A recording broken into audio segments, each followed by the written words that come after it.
Hernando County, Missouri, until 12:45 p.m.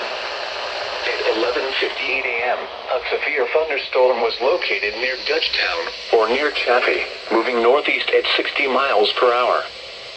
Expected hazards include 60 miles per hour wind gusts and quarter-size hail. This is a radar-indicated threat. The following impacts are expected. Hail damage to vehicles is expected. Expect wind damage to roofs, siding, and trees.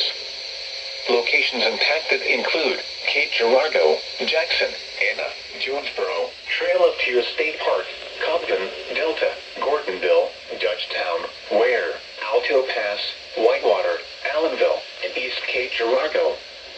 This includes the following highways: Interstate 57 in Illinois between mile markers 25 and 39.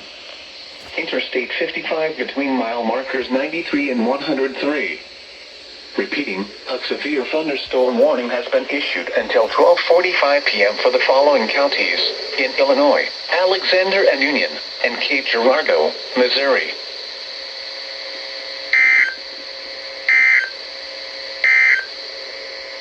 The National Weather Service